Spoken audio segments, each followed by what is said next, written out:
চট্টগ্রামের কোলাহলপূর্ণ বায়েজিদ এলাকা।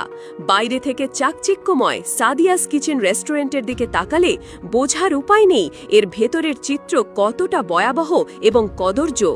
রেস্টুরেন্টের রান্নাঘরের পাশে নষ্ট মুরগি, ফ্রিজে বাসি মাংস। যে গ্রাহকরা বিশ্বাস করে নিজেদের কষ্টার্জিত অর্থ দিয়ে এখানে খেতে আসতেন, তাদের সাথে কি ভয়ঙ্কর কপটতাই না করা হচ্ছিল। 28 আগস্ট জেলা প্রশাসনের নির্বাহী ম্যাজিস্ট্রেট ইসরাফিল জাহানের নেতৃত্বে ভ্রাম্যমাণ আদালতের একটি দল যখন সাদিয়াস কিচেনে অভিযান চালায়, তখন থলের বিড়াল বেরিয়ে আসতে শুরু করে।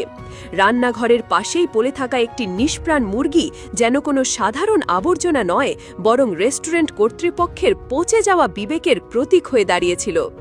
যে স্থানে মানুষের জন্য খাবার তৈরি হওয়ার কথা, তার পাশেই একটি নিথর প্রাণীর এই উপস্থিতি শুধু স্বাস্থ্য ঝুঁকিই নয়, এটি চরম দায়িত্বহীনতা এবং গ্রাহকদের প্রতি চূড়ান্ত অবজ্ঞার নিদর্শন।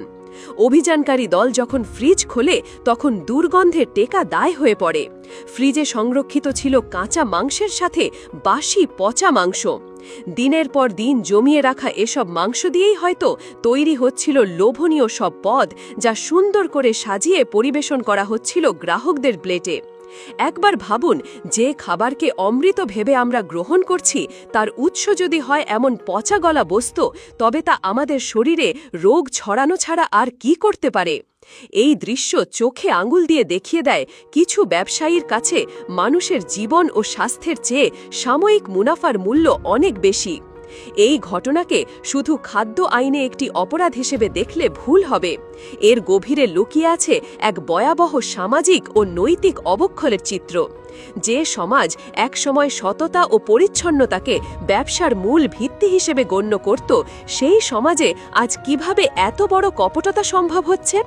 এর মূল কারণ হল লাগামহীন লোভ এবং জবাবদিহিতার ভয়হীনতা।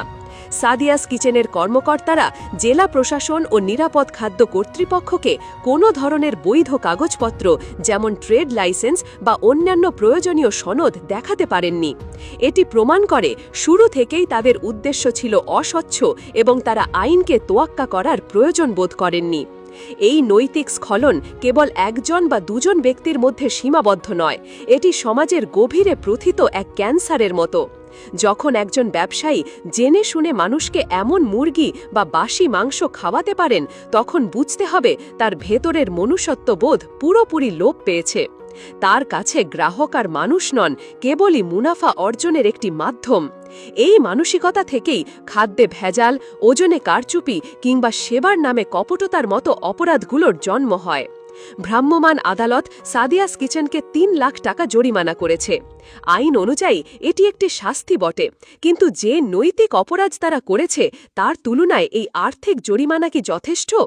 যে বিশ্বাস ভঙ্গ হয়েছে, তার মূল্য কি ৩ লাখ টাকায় পরিমাপ করা সম্ভব?